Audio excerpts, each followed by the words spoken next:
pleasure to have this afternoon here with us in this webinar, Fighting the COVID, Common Experience between India and Italy. I'm really pleased to have with us, also I can see our Ambassador Vincenzo De Luca. Welcome, Vincenzo. And please let me give you some technical remark. Kindly put mute on your microphone. If you have any question, kindly write it down in the room chat. After that, we're going to come back to you at the end in the Q&A session. Now, without further taking the time, I would like to introduce our Ambassador of Italy in India, Mr. Vincenzo De Luca, a great friend of mine. Vincenzo is in India since last 2019, and before he was also Consul General here in Shanghai. It's a great pleasure to have the opportunity to have this event with you. And Mr. De Luca, the floor is all yours. Much, Carlo, and welcome to all the participants to this webinar.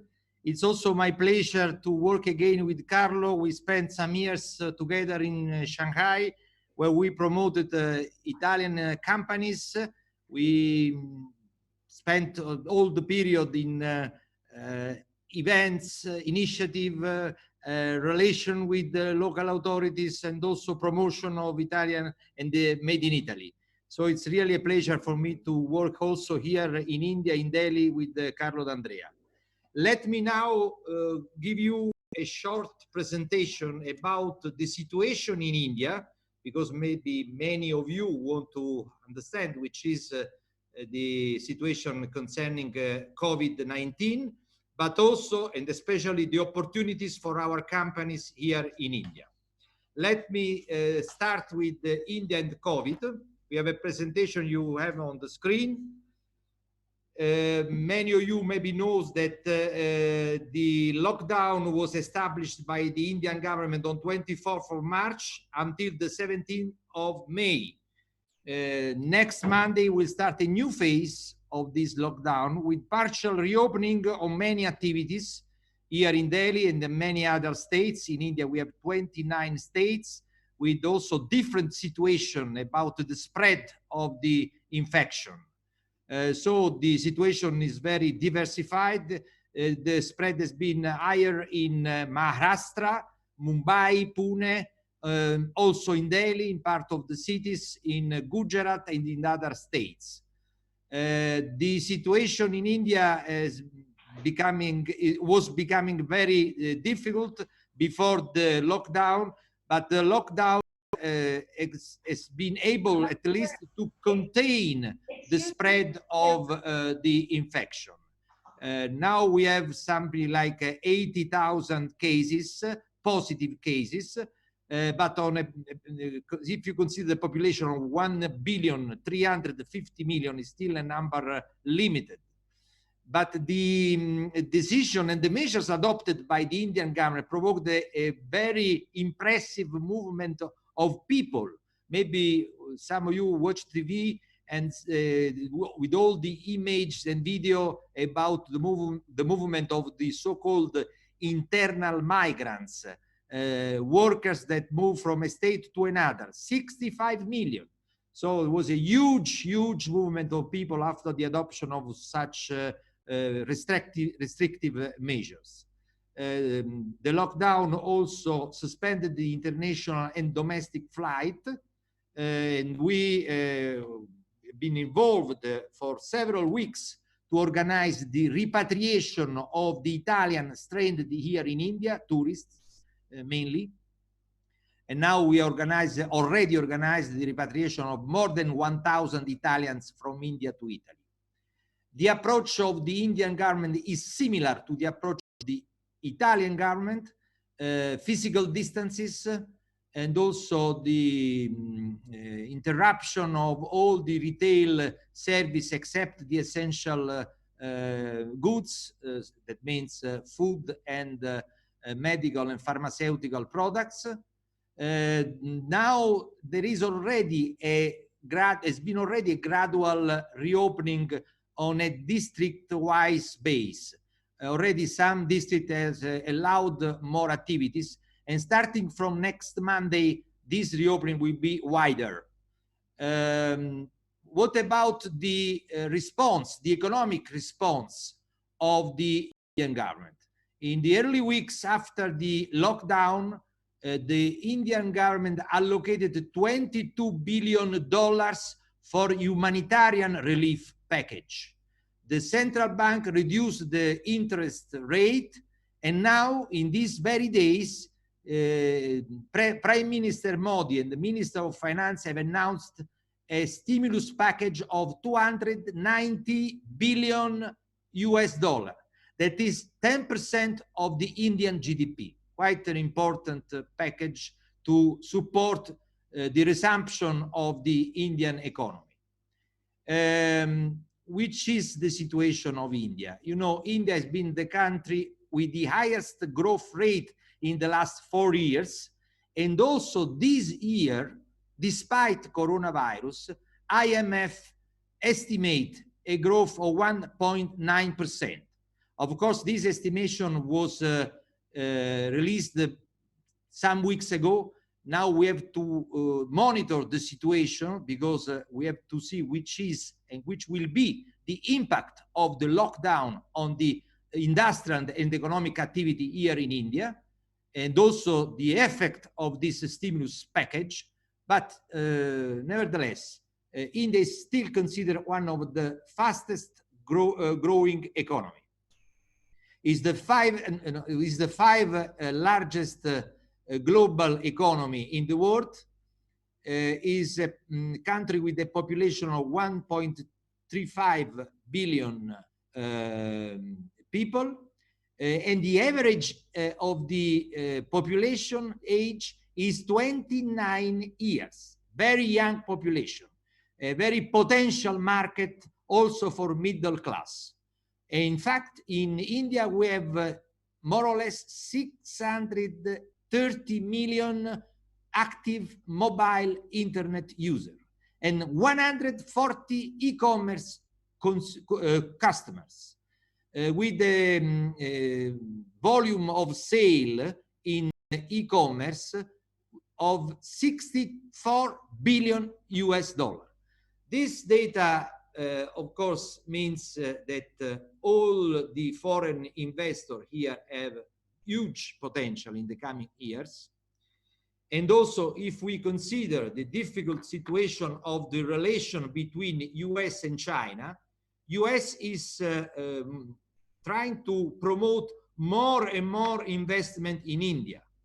A few weeks ago, Facebook made an investment of 5.6 billion to have an equity in the e-commerce company owned by Ambani Group here in India.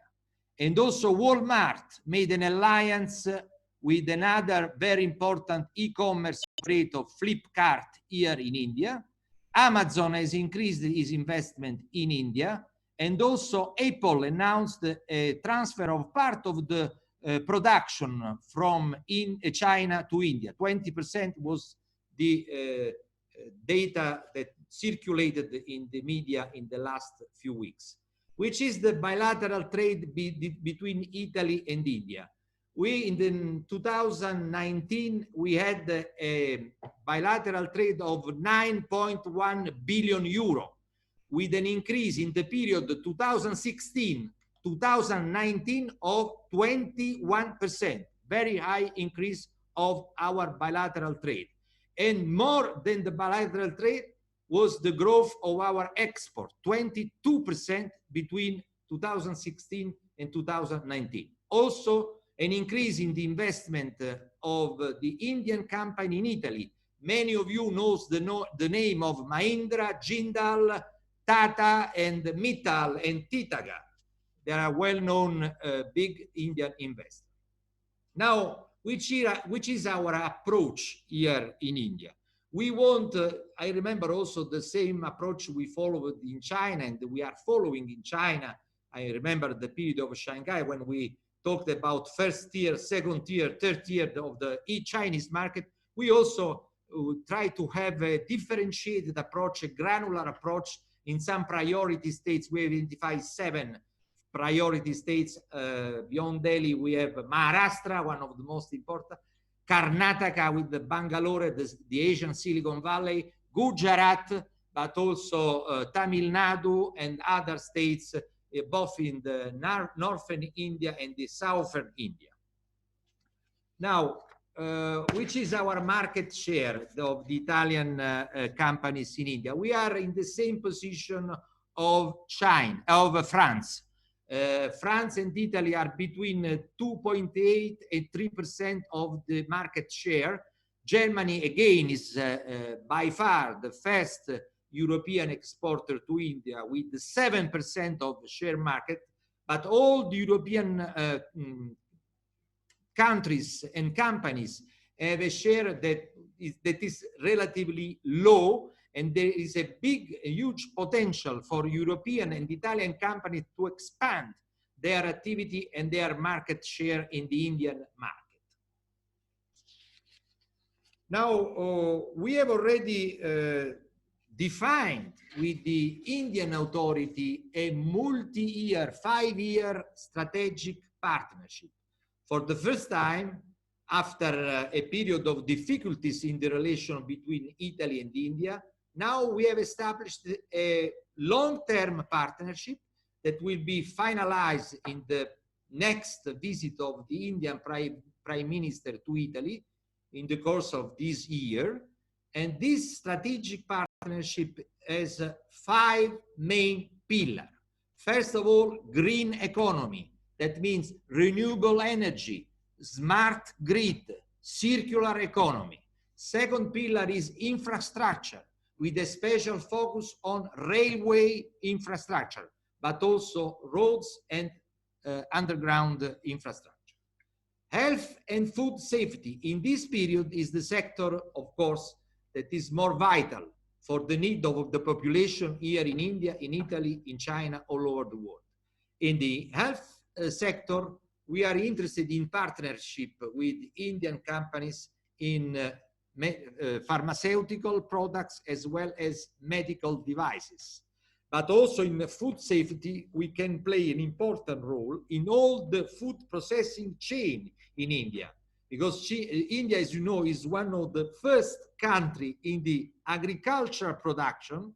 But when we talk about food processing and food industry, there is still a huge potential of improving the technology and the know-how of the system. And Italy could be one of the most important partners in this field. Yesterday, we had a very interesting webinar. Every day we have a webinar here with the ANIMA, that is the Italian Association of Machinery. And an important part of this association is dedicated to food processing. So food processing, health, medical device is a very important pillar. Make in India is all the area of the manufacturing in terms of machinery and components. This is the area where the Indian government wants to attract more and more foreign investment. We have many Italian companies which already are present here and invest here, where more than 600 Italian companies in many sectors, especially in machinery and mechanics. Machinery and mechanics means innovative technology, digital technology, clean technology, and we have an important offer of the Italian products and technology that could be fundamental for the upgrading of the Indian industry. Finally, of course, lifestyle. Lifestyle is our pillar all over the world. Fashion, food, of course, but also luxury. These are the products that are also the flagship of the Made in Italy. Now, which is the roadmap? First of all, we have transformed our embassy, as you know, in a digital embassy. We have increased our work and our activity during the lockdown and during COVID-19, because we have found that the best way to go on in our contact, in our events, in our relation with Indian authority is to have precisely e-event, like e-conclave with our embassy, country presentation, association meeting. We are launching also electronic fairs and also in September electronic B2B. We are ready to organize so-called virtual mission in India. We have found a great appreciation and participation of the Indian authorities, of the Indian association with the Indian partners. We are going to finalize an agreement with the most important Indian agency that is Invest India, that is more or less the most important agency for the government in attracting foreign investment and promoting bilateral trade. And next week we will finalize an agreement to launch a digital platform for economic partnership between India and Italy. So I address all the companies that are present in this webinar to ask us to organize any kind of event online for the period when it's impossible to travel and to organize physical events. But I can tell you that many of these modalities and devices and instruments we will continue to use also after COVID-19, because it's easier to have meeting like the one we are doing now. It's easier to contact local authorities, local partners, and to facilitate matchmaking, even digital, virtual matchmaking. In the digital era where we are also launching an important Italian project for the Italian government project for the promotion of the Made in Italy in the e-commerce channel here in India. In the coming weeks, we will launch this project before the summer. The project will be finalized to introduce, to promote Italian products in the food area, fashion, luxury, handcraft in the Indian channels. This campaign for the promotion of the Italian Made in Italy in Indian e-commerce will be accompanied by a digital and media communication campaign, multi-vectorial campaign that will launch here to promote our brand at 360 degrees. Made in Italy is a unique brand. We have our history, we have our culture, we have our tradition. Is a brand of tradition, innovation, creativity, high quality technology, and beauty and design. So there will be a campaign that we will present to the Indian market the Italian style in all its aspects. We have also organized a webinar with all the companies present here in India to present all the financial tools available for, especially for SMEs here in India, for Italian SMEs here in India. We organized this webinar with SACE. Now we will have also an event on push strategy. Push strategy is a special credit line for the buyers to have a very convenient credit line to buy made in Italy. And we'll organize this event with the most important Indian buyers. We have, of course, with SACE export credit guarantees. We have followed also the adoption of the measure in Italy for the guarantee up to 200 billion extended for the internationalization, and also all the instruments available in the CMEST program in terms of equity and soft loan for capitalization, for e-commerce, and for participation also in virtual fair exhibition and events and matchmaking events abroad. So I think we have a comprehensive plan here in India. We have a very good structure. My team is here, Alessandro De Masi, Francesca Datola. Our Consulate General in Mumbai is very active, as well as our Consulate General in Kolkata.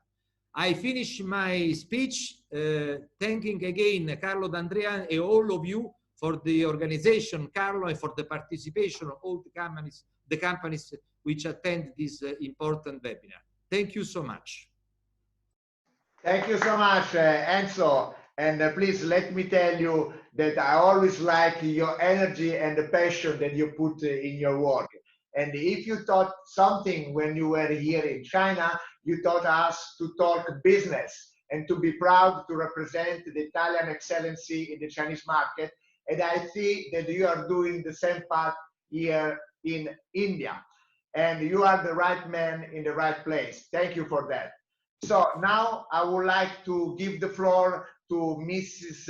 Divya Hazra, the representative of D'Andrea & Partners Legal Counsel for the India desk and Pune office, which will take care about what challenge await Italian company after the resumption of work in India.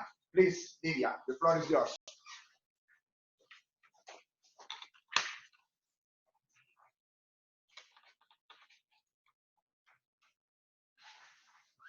Thank you, Carlo, for the introduction. Firstly, I would like to thank the Honorable Ambassador General, Vincenzo de Luca, for sharing some incredible insights with respect to the business relationships between India and Italy. Without further ado, I would like to get into my presentation. Well, my presentation today is divided into 4 parts. First is the current status of lockdown in India. I would not be spending much time on that because I believe the Ambassador General has given us a really good insight. The next issue that I would be talking about is the different supportive policies which the government of India has brought into place to ease the burden of enterprises in India. Third, I would be talking about the different challenges that people are facing in terms of resumption of work in India. And lastly, I would be talking about certain global business trends that we are seeing in the COVID-19 environment. With respect to the present status, as the ambassador mentioned, we are currently in the 3rd phase of our lockdown, and as Prime Minister Modi announced on 12th of May, there is going to be another 4th phase of the lockdown. However, the goal and the motive is to ease the number of restrictions that we have while we move forward in this difficult time. Well, in terms of phase 3 of India, as you see on the right, India has been divided into 3 zones. We have the red zone, green zone, orange zone. Essentially, all enterprises in the green and orange zone can resume business operations. Those in the red zone, there was a pushback earlier where the government did not want them to resume operations. But considering the difficult time that a lot of enterprises in India are facing, even those enterprises in the red zones are resuming operations. However, when they resume operations, there are mandatory social distancing norms which all enterprises in India have to follow. Maximum capacity of your workforce cannot go back to work. Only up to 33% can resume work in India. However, they have to mandatorily wear masks. There'll be temperature screenings. There has to be permissions taken from local authorities, along with which the Arogya Setu app has to be downloaded for employees in India. There are criminal consequences if you breach the laws with respect to mandatory social distancing norms to be followed at workplace in India. The trend that we're currently seeing is that IT companies are resuming operations where they want the employees to work from home, whereas manufacturing enterprises in India are slowly going back to work, but they are going at a low strength to slowly increasing the strength of the workforce going back to work.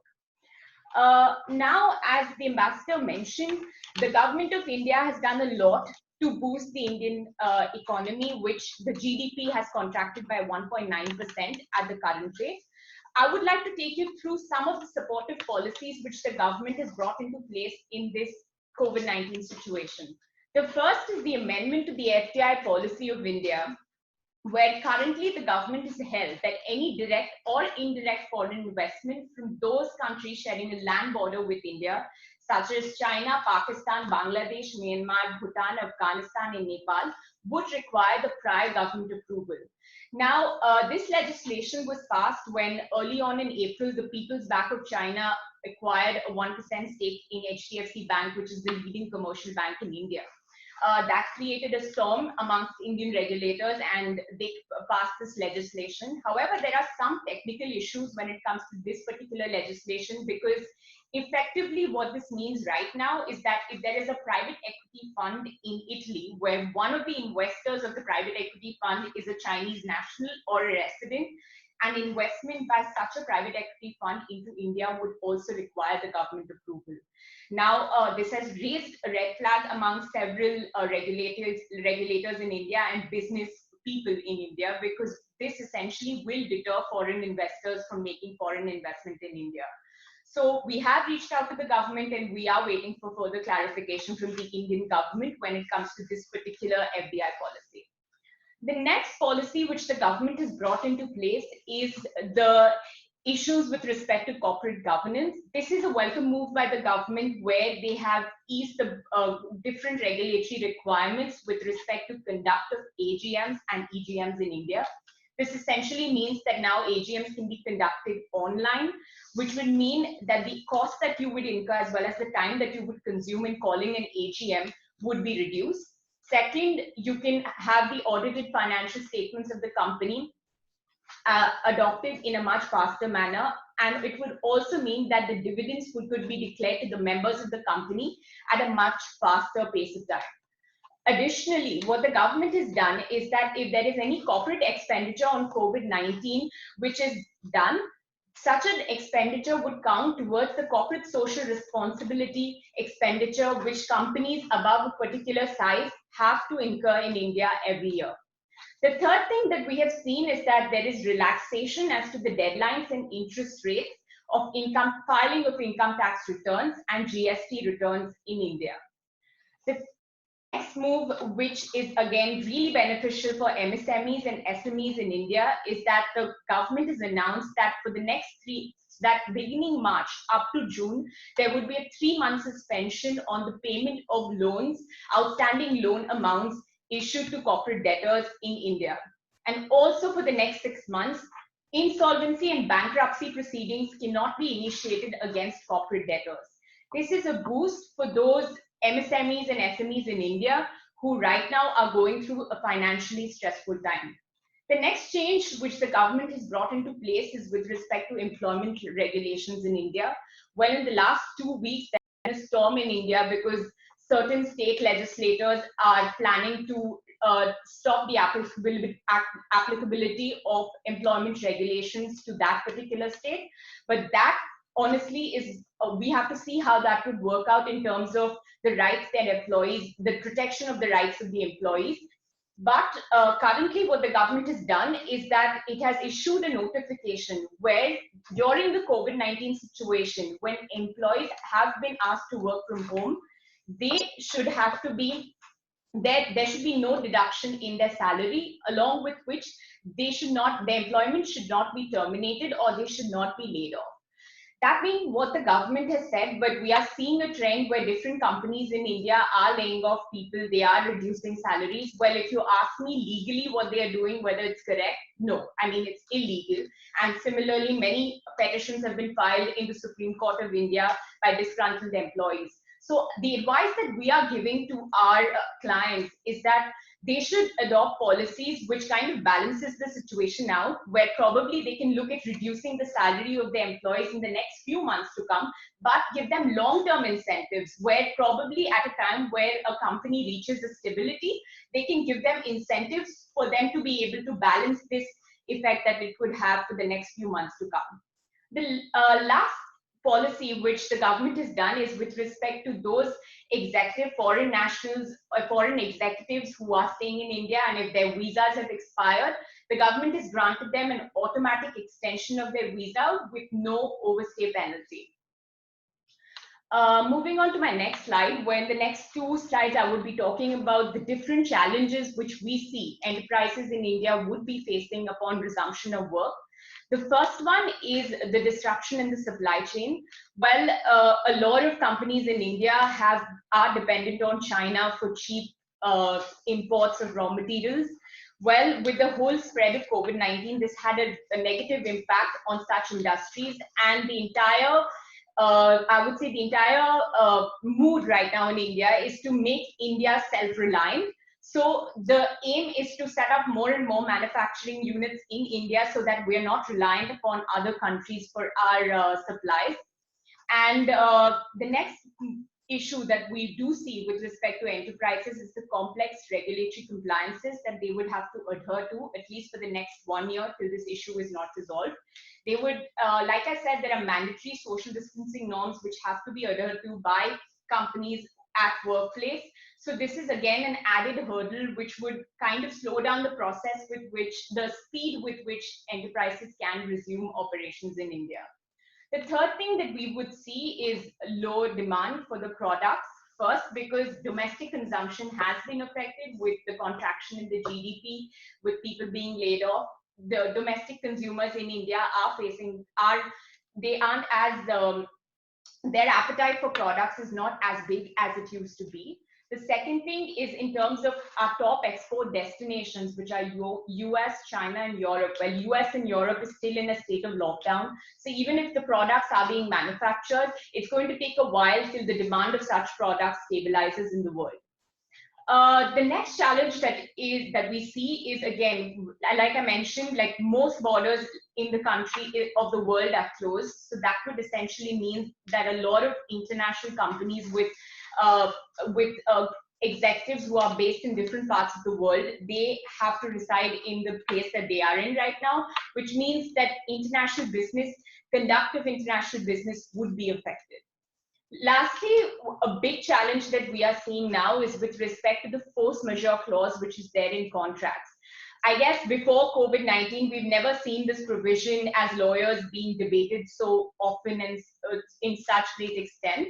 While the law on force majeure in India by itself, it's not covered under the Indian Contract Act. However, Indian courts have given a decision upon the force majeure clause, which they say that if it is included in your contract, you go by the provision of the contract. However, if it is not included, to invoke force majeure, you can rely upon Section 56 of the Indian Contract Act, which talks about the doctrine of frustration. But that being the case, in light of COVID-19, has force majeure been tested in India so far? No. So the advice that we are again giving to our clients is to renegotiate. If you are seeing that you might have to invoke force majeure under a contract, give a notice to your counterpart so that they are well informed about the situation that you are in. And second is to renegotiate the terms of your contract. If you are seeing that there is a certain deadline that you cannot meet under your contract, the best thing to do is to engage in active conversation with your counterpart so that you can renegotiate such terms and there is no dispute in the future. Well, my last slide is about the different trends which we are seeing in terms of global businesses when they are resuming operations with COVID-19. One issue is on decentralizing the supply chain. Like I mentioned earlier, a lot of companies in India were dependent on China. So when COVID-19 hit China, a lot of Indian companies, especially in the pharmaceutical sector, they were really worried because they weren't sure whether they could depend on the supply that they had from China. So the global business environment is working towards decentralizing the supply chain so that in the event there is a situation like this, the risk can be minimized to a business. The next trend that we are seeing is businesses are moving from an offline to an online mode. This you can see where different IT companies in India are now looking at not resuming work at all, and most people would be working from home. Other than that, like companies are focusing a lot on their media presence, and they're also trying to change the habit of the consumers, where they're trying to build a strong e-commerce platform so that there is a stress on e-commerce and the consumption habits of their consumers is changed. Lastly, which is very important in this present scenario, is setting up an effective crisis management team. We're seeing a lot of our clients devising an effective crisis management plan so that in the event this situation continues further, or there is a similar situation, the company is well prepared and can take active steps so that their business is not hampered in the manner in which this current scenario has shocked the global business environment. That brings me to the end of my presentation. I would be happy to take on any further questions that you may have. Feel free to drop us your questions on the chat that you see, and I will speak to you guys soon. Thank you. Thank you. Thank you, Divya. It was really interesting to have your speech, especially because India at the moment is living the lockdown and is another biggest, if not the biggest country now in Asia facing the COVID-19.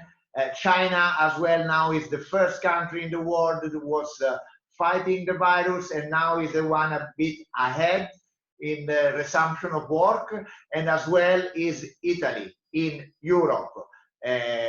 Now, since last Monday, it started the phase 2 of the reopening phase in Italy. Therefore, I would like to give the webinar and the words to Mrs. Veronica Gianola from our office in Milan. She is in lockdown still, even for the reopening is smart working. So please tell us how it's going back in Italy. Welcome. Thank you. Thank you, everybody. Can you hear me? Yes. Yes. Good morning, everybody. Thank you, Carlo. Thank you, Divya, and thank you to the Ambassador De Luca for their intervention and showing us the situation in India. Today, I would like to share with you what is the current situation instead in Italy, because as mentioned, we have started the phase 2. I would say that as a timeline, we are proceeding almost on the same path of India. We have started the lockdown a bit earlier on 9th of March, but we started the phase 2 on May 4th. This phase 2 will last presumably until May 17th, and from May 18th we are expecting gradual reopening of most of businesses and activities. The provisions and regulations for this phase 2 have been included in one DPCM, which is a decree of the Prime Minister dated April 26. As I said, we have been in lockdown since the beginning of March, which means that we could not leave our house, our home, unless for very extreme basic needs. Now the regulations are still a bit loosened and relaxed, but they are still quite strict. In Italy, the situation of the contagion recorded around 200,000 cases, official cases since the beginning. But as you can see from the map, the most hit area of Italy is the northern part: Lombardy, Piedmont, Veneto, Emilia-Romagna regions. So it means that the lockdown has hit all the nation, but most of the regions had recorded less cases. So this is why now there is a strong push on reopening of the activities in order to stop this critical economic situation at soonest.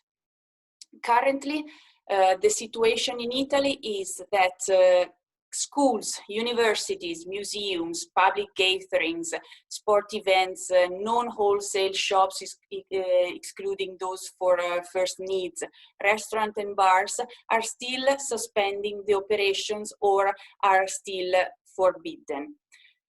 From May 4th, the rules have been relaxed mostly with regard to the individuals. So now, as I mentioned, we can leave our home, we can have a walk on the neighborhood, we can walk outside. Within the same region, it is allowed to move for justified work needs, situations of needs including the visit to relatives or to family members, or for health reasons. It is still forbidden any type of gathering, either public or private, in houses or outside. Across region, it is not allowed to move unless for extreme urgency for work and health reasons. I would like to remind that any movement, it still needs to be justified by a self-declaration upon check of the authorities or of the police. Of course, it is always possible to return home or domicile, and while going to public places, using public transportation or anywhere, the personal distance of 1 meter is not possible to be observed, it is mandatory to wear a protective mask.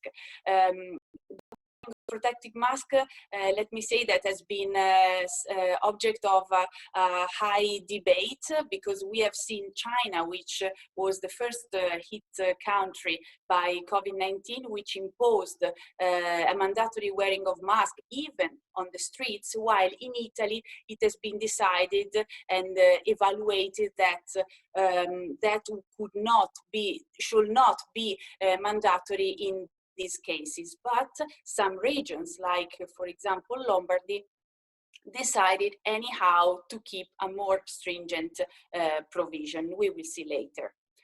Regarding the movement and the traveling from abroad, which could be of interest for some citizens, Italian citizens, which are currently not in Italy, it is possible to return to Italy because of the reasons that I just mentioned, for work, for health needs or particular needs.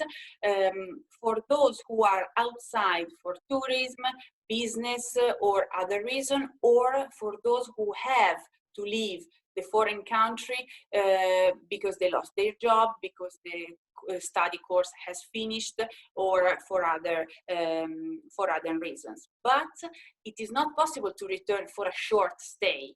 So what needs to be understood is that if I return here in Italy, I should stay longer until, and also under a practical point of view, it will be possible to leave again, because now even flights, airports are closed, flights are cancelled, and the situation is still very delicate. Even for these kinds of movements, a self-declaration is required, and people returning to Italy are requested to observe 14 days of self-quarantine, having to communicate to the local health authorities the domicile where they will stay, and a phone contact to be contacted, because the local health authority will open a protocol in order to let the authority to control this person and his situation of potential contagion. So there will be a daily check temperature, some basic needs that will be supported, because this person will not be able to leave the house. From May 4th, under business point of view, many businesses, including manufacturing, construction, real estate intermediation, and wholesale, have restarted. The full list is included in the DPCM that I mentioned. It covers around 100 types of businesses, and it allowed 4.5 million workers to return to work. The remote working, when possible, is still encouraged in order to avoid any potential spread of the virus and to preserve the health of the workers.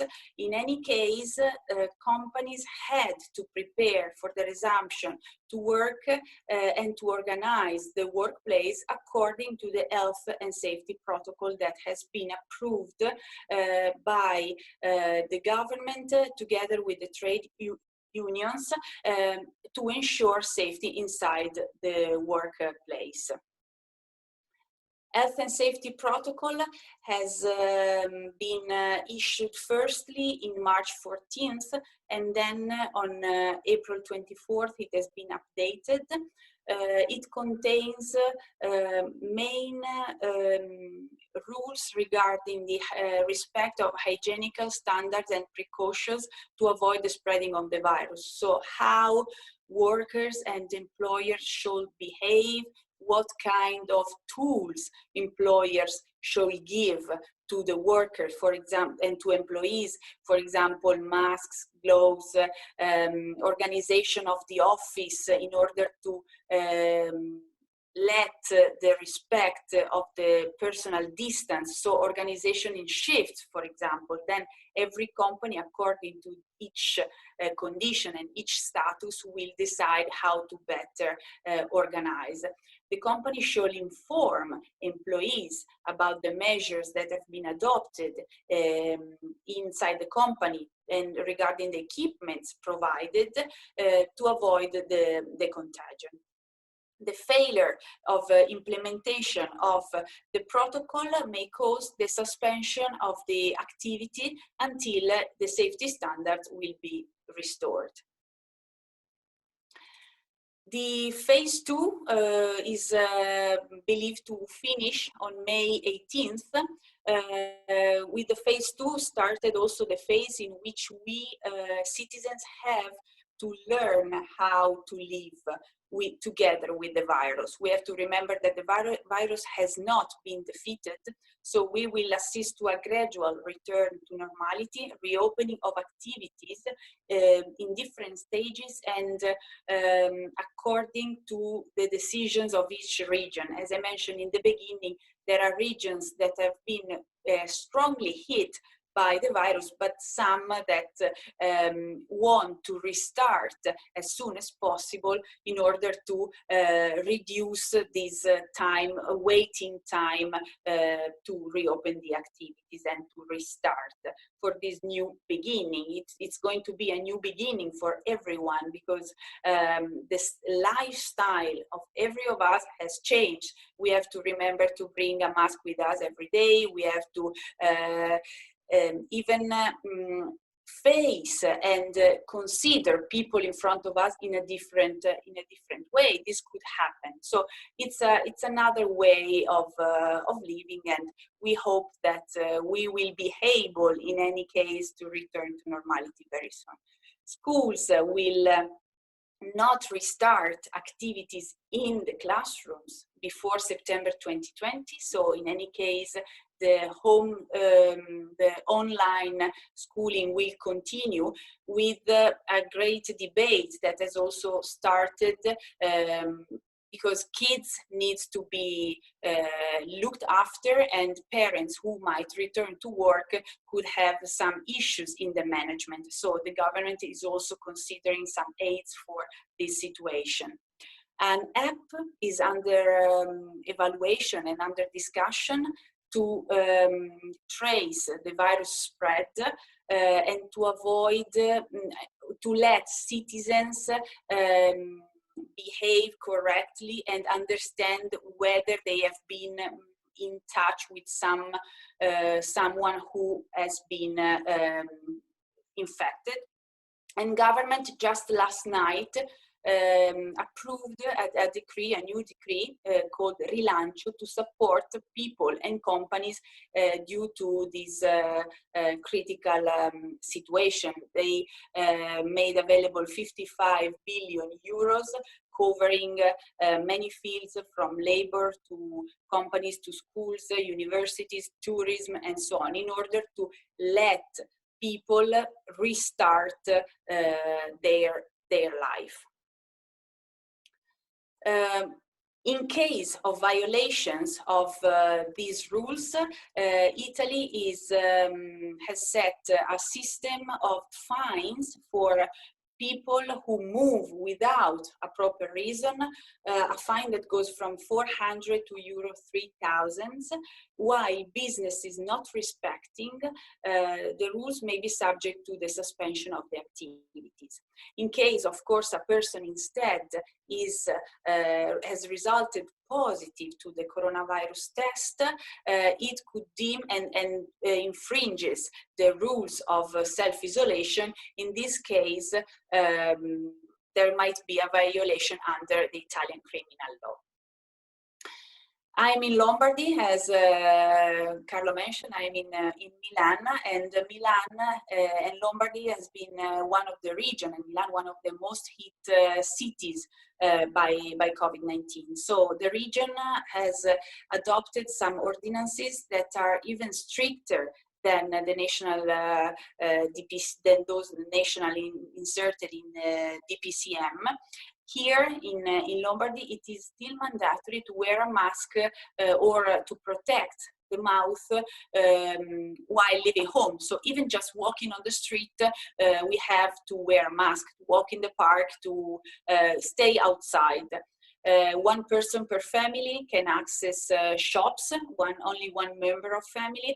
There is check of temperature in most of the shops, and there are very strict rules also for the trading activities. For example, fresh markets are subject to very strict rules, limiting their activities only to the sale of food. I would like to share with you some pictures about how Lombardy organized. Here in the first picture, you see the Metro of Milan, which has put some stickers in order to avoid the less than 1 meter distance between the passengers, and for standing people, there are some red spots where they could stand. It is good to see parks open again and full of people.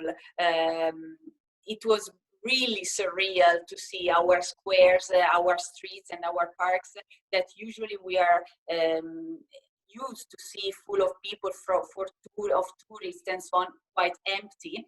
And this is the way, the third picture represents the way how, for example, bars are now working. They can only provide takeaway service, so clients cannot enter in the restaurant, in the bars, but they just take the coffee from the door, and then they can only go, they cannot gather in front of that. So this is also one of the provisions that is set for the respect of the rules to avoid the coronavirus. It is all from my side. Thank you very much. And if you have any questions, I am available. Please address them to the chat room. Thank you.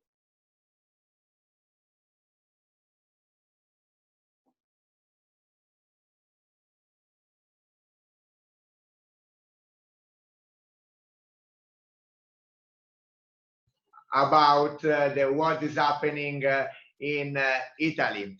And it's important to keep strong, because I have seen in China they reopen on February 10th, and the past 3 months I saw that slowly is raising the demand, and the life is slowly going back to normality. But now I would like to open the Q&A session. We have received during the presentation many questions. I would like to start to address the first question to our ambassador. Thank you so much, Mr. De Luca, to remain with us all the time of the webinar. Really important for all the companies, over 40 companies present here, from Comau to Casappa to Ognibene to Might, all the manufacturing, small, medium enterprise and big companies that you were mentioned before. One question that we receive is, what unique challenges have Italian companies encountered in India in comparison with your experience in China? From your presentation, it seems as a foreign investment market in India is very open and welcoming. Yes, thank you. I confirm the market is open. The difference with China is a more fragmented market. We have 29 states with different regulation. And also as far as the incentive for opening of new plants, the situation changed from a state to another. And in fact, there are some states that are more open to foreign investment, as for example, Maharashtra or Karnataka for electronics. But also other states are well equipped, like Gujarat, for example, and also the area around Delhi, Haryana. But what I will tell you, we have here a very well organized Italian institution system. you can address any kind of, or even specific question to our SACE office here. I will provide you with the address of SACE for all the details about the push strategy, the export credit incentive, and all the financial tools available. And also we have a very active economic and commercial section here at the embassy, headed by Alessandro De Masi, that is with us and will provide you with further elements that are useful for you. The other difference with China is not only the fragmented market, but also weaker infrastructure. Weaker infrastructure means the connection, the railway, not the digital connection. Digital connection are quite good, but the railway, roads, they improved a lot. The airports here in India, they're well organized all over India. So there are progress also in infrastructure, not the same level as in China, but the advantage of India is that now is at the center of the attention of US investors. You know, there is now a big concern from US to invest further in China and even to reduce their presence there. So we expect a strong increase of high technology investment from US, both in electronics, mechanics, and other area, and also in the ITC, e-commerce, and all the digital field. So there are promising potential. For us, the main potential is machinery mechanics in all the sectors, of course.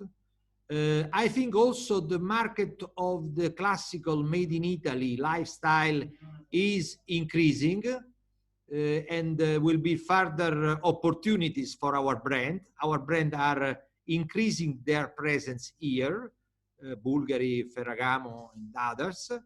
There are also Indian buyers and Indian big retail operator who are interested in having more made in Italy in their showcase, in their shops.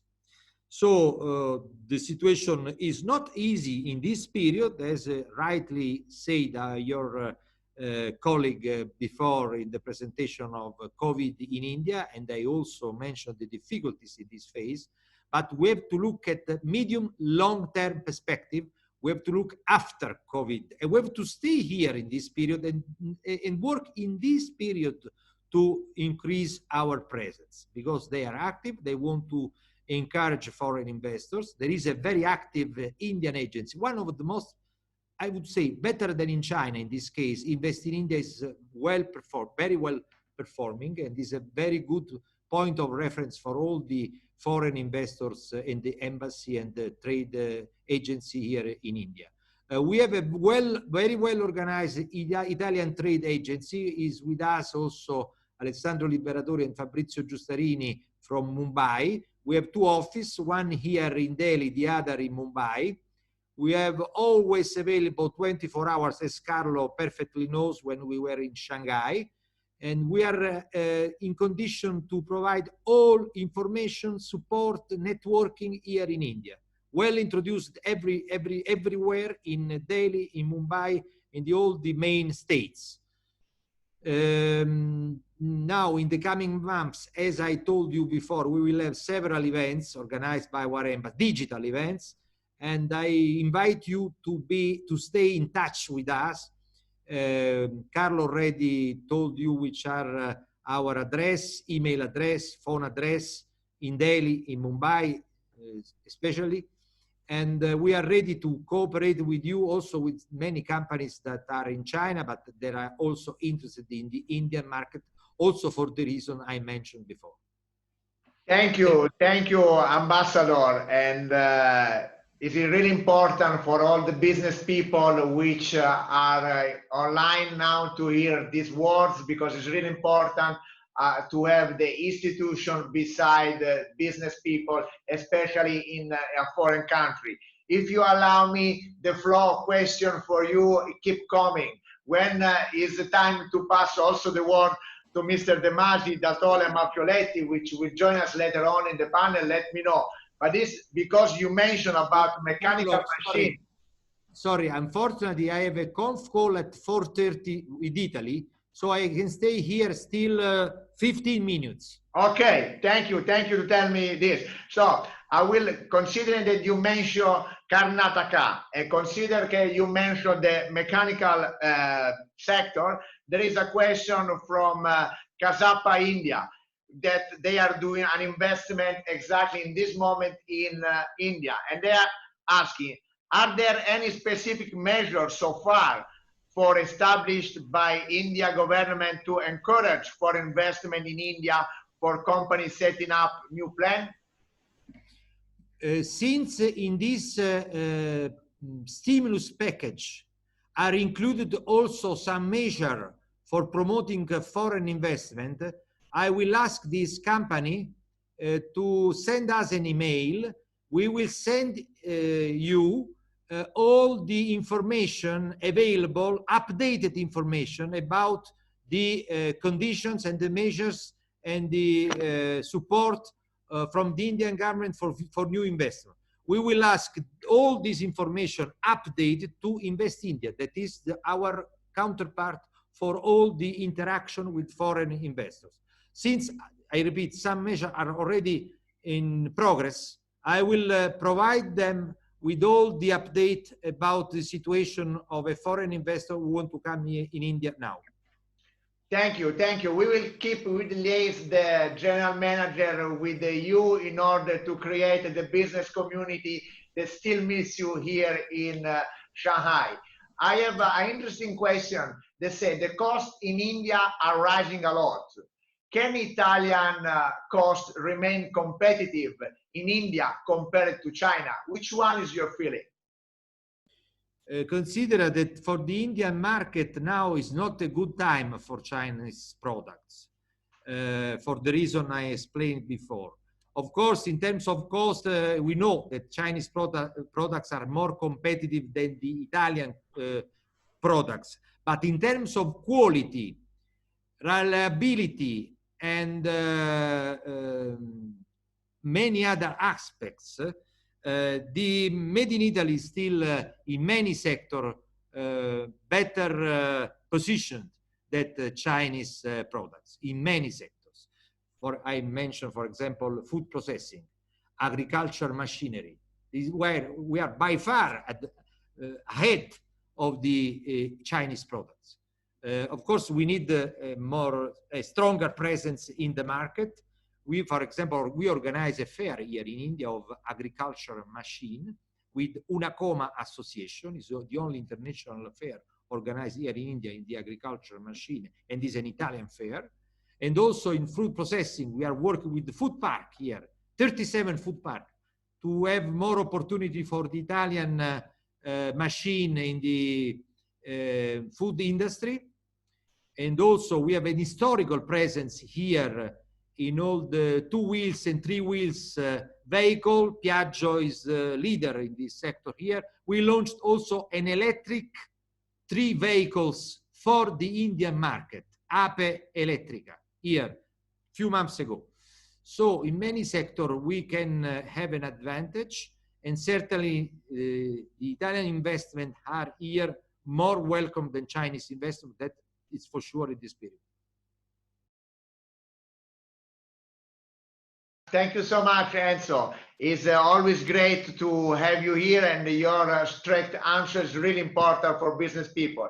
Now I would like to also, if you want to go, for us, it's fine. I don't want abuse of your patience and your abilities.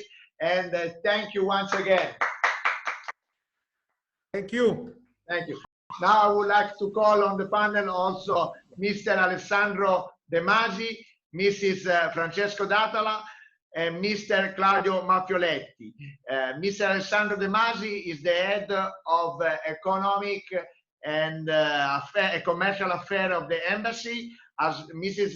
Francesca Datola is specialized in innovation and internationalization at the embassy. And we are also happy to have Mr. Claudio Maffioletti, the CEO and Secretary General of the Indo-Italian Chamber of Commerce Industries. We have received some questions It's a great pleasure to see you guys. Thank you for your availabilities. I have the first question that is coming. What are the challenges Italian companies in India are facing during COVID-19? This is for Mr. De Masi. Could you share with us some example of any situation you have with or advised on recently as a representative of the Italian institution in Delhi? We heard and we read about the great job you have done in order to repatriate Italian people stuck in India. Please tell us more.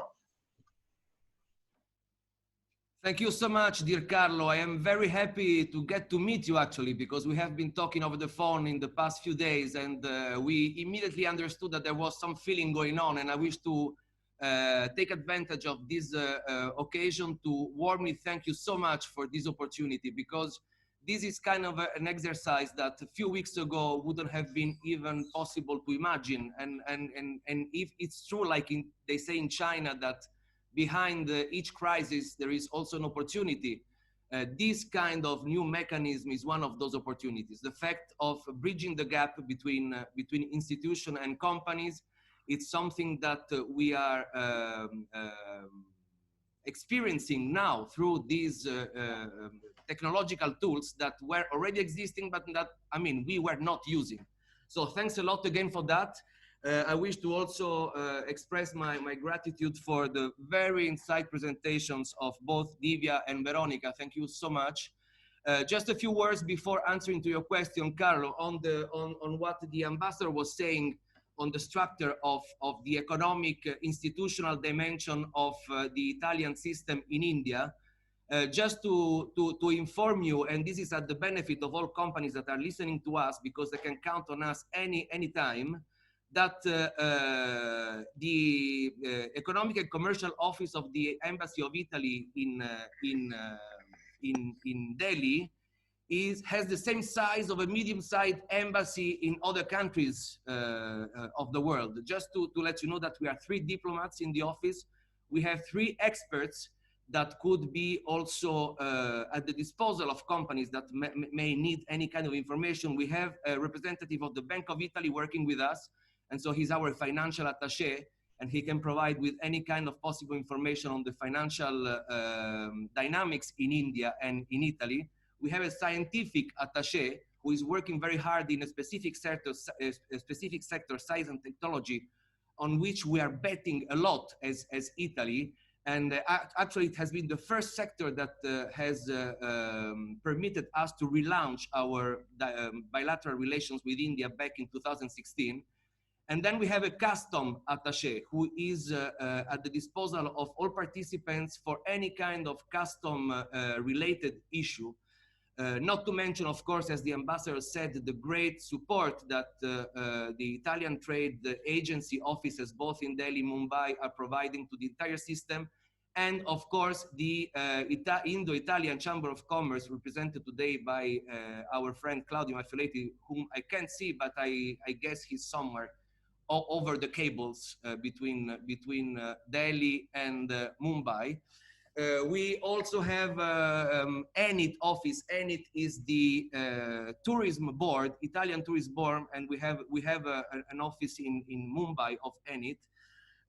Not to mention, of course, our cultural institutes. Why am I talking about all these different spheres of activity that might look as separated? Actually, they are not separated, because we very much believe in the integrated promotion of our system. And when it comes to integrated promotion, then there is everything inside, because culture can help business, business can help tourism, tourism can help culture again. So just to let you know, and that you can count on us 360 days a year, 24 hours a day. My colleague Francesca Datola, who is working at the commercial department of the embassy, together with me, will then take the floor to tell you more about her activities. We are very much linked to the question you just asked to me, Carlo, on what kind of, if I understood correctly, because there was a communication gap when you asked the question, but if I understood correctly, you were asking what kind of problems our companies have been facing over the emergency period, and, yes. and what kind, yes, am I right? Yes, problem, Yes. challenges, and how could you assist them, or which one is the best experience you can learn from it? Yes. No, this is a very good question, actually. As you rightly said, we have been working in the very first period of the emergency full-time on the repatriation of our nationals stranded here in India. It has been an incredible operation, but we have never lost from the horizon the need of our companies to be guided and accompanied, even though it was very, very difficult to have a clear picture of what was going on and what would have been going on in the near future. So this has not hampered us from organizing webinars at the presence of the entire business community, Italian business community in India, in order to register what their problems were, and of course, how we could have helped them out in order to tackle those issues. So I would like to point out a couple of problems we have been facing, and on that I would like then to leave the floor to Francesca, because she has been following those issues directly.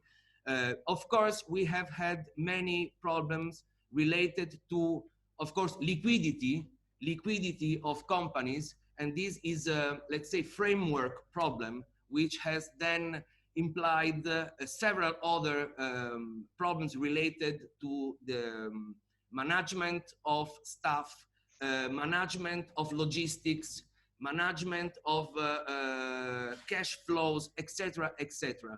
Claudio Maffioletti, who is seeing us, had conducted a survey actually before one of those webinars, and after Francesca, I would like to leave the floor to Claudio to briefly recap what that survey presented as main problems of our companies in this lockdown.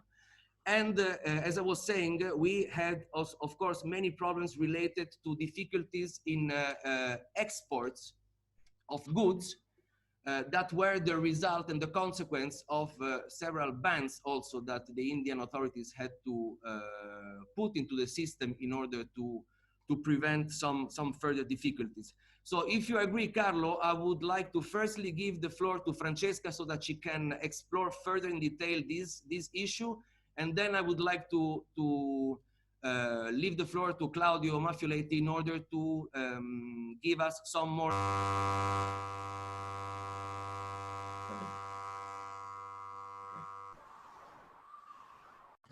Thank you, Alessandro. It's really important.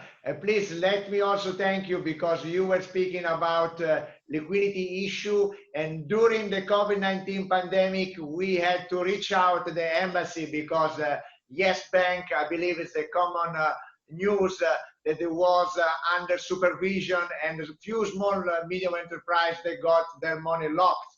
And in a couple of emails, we had the opportunity to support from the embassy and the representative of the institution, which help us to smooth down the situation.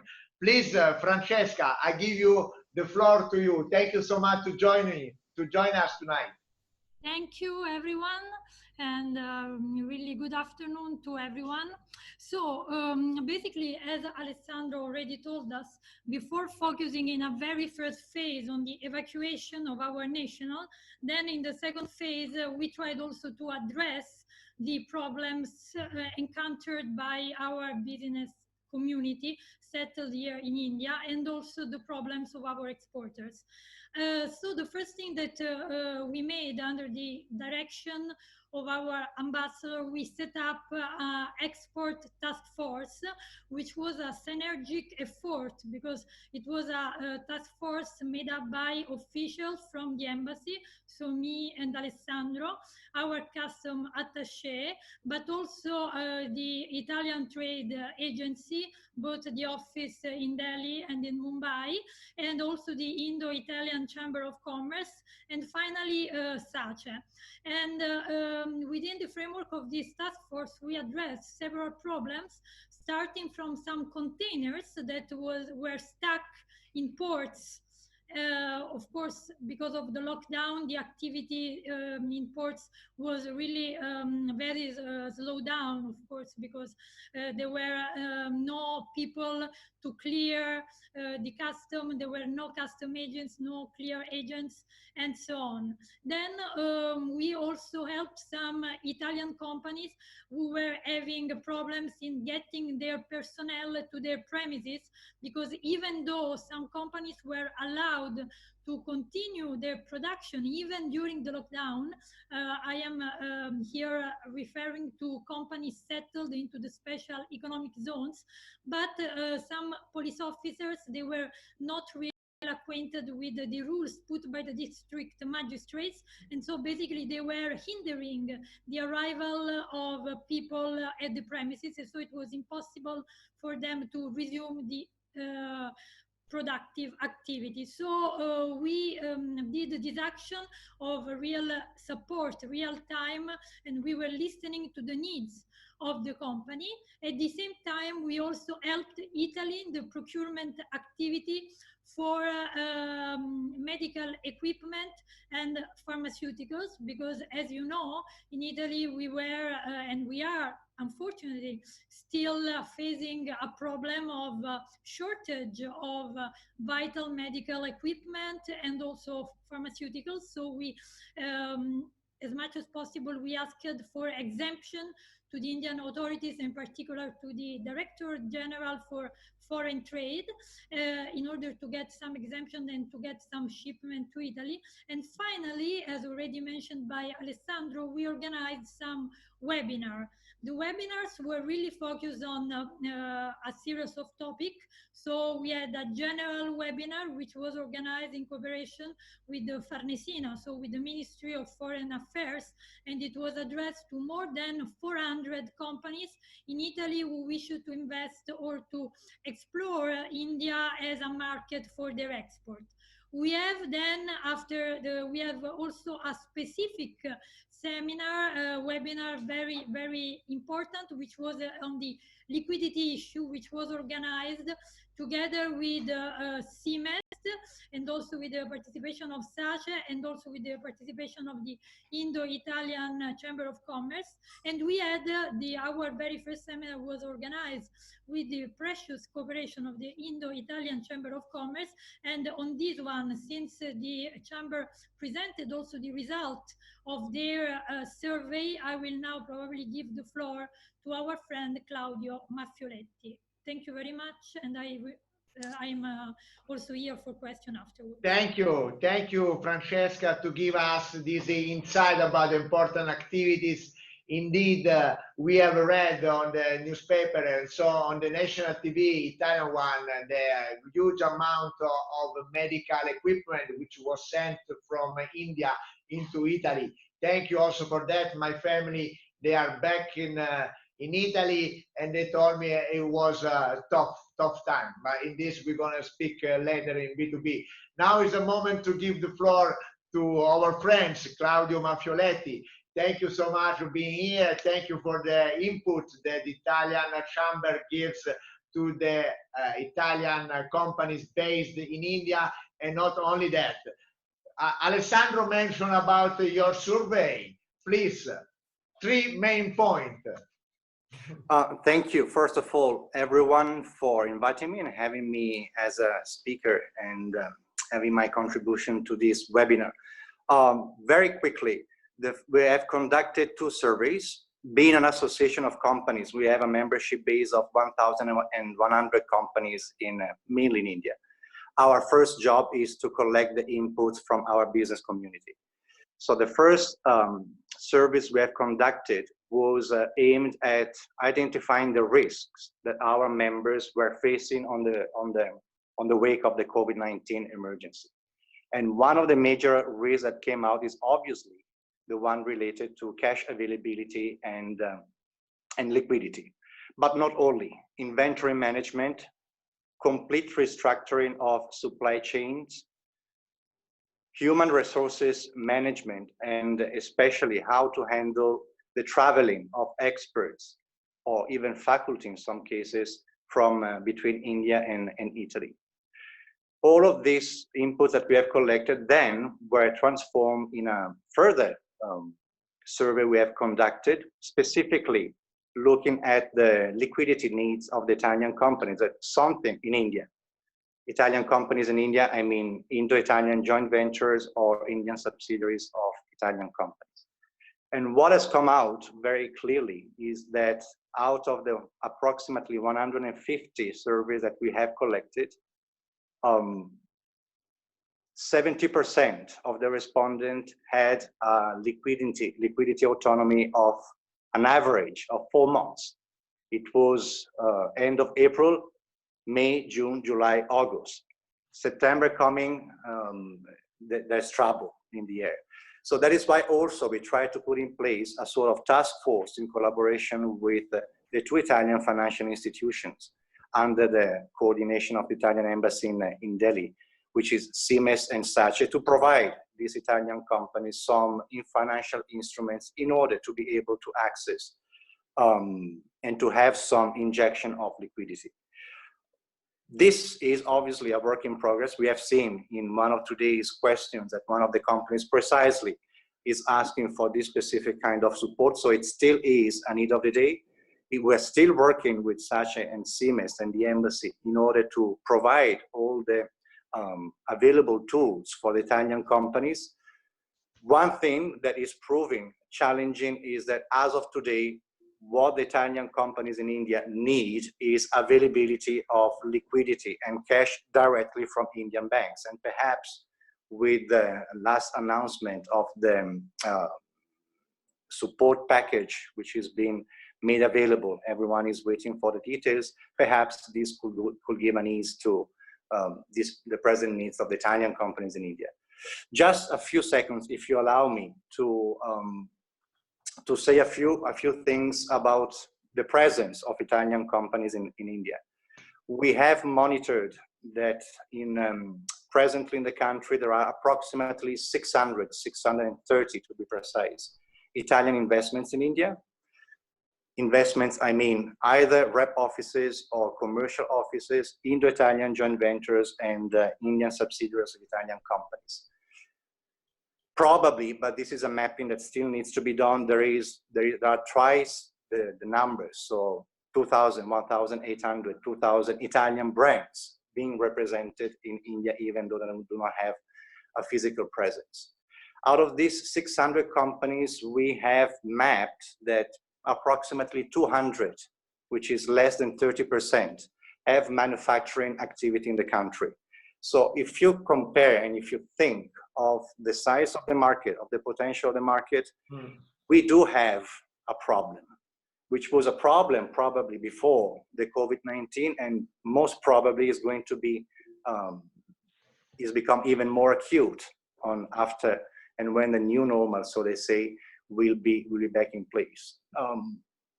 In my experience, in the experience also that our members are giving to us, there are some issues at both sides, and those issues have to be looked at, probably in a long term, with a long-term perspective.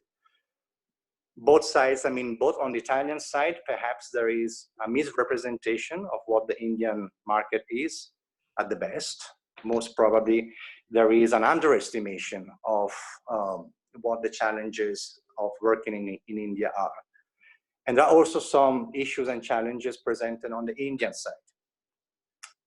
Ambassador De Luca has pointed out it is a fragmented market. I would add to that, it is also a continent with all the complexities, both geographically, logistically, and from the infrastructural point of view that are implied in these sites. On the other front, one of the major issues, which according to me might be one of the major problems that a Make in India project could and would face, is the lack of skilled labor. On this, Italy has a lot to say. Yes, technology and know-how is something that is needs to be duly promoted. But again, Italian companies need to understand that technology and know-how somehow needs to be adapted to the Indian needs and to the Indian perspective. Somehow there is always a need of re-engineering, not only of technology, but also of strategies whenever an approach to India is concerned. Lending capability of Indian banks for investments, is another issue that we see from our members, is hampering the possibility of developing or growing the presence for those investments which are already present.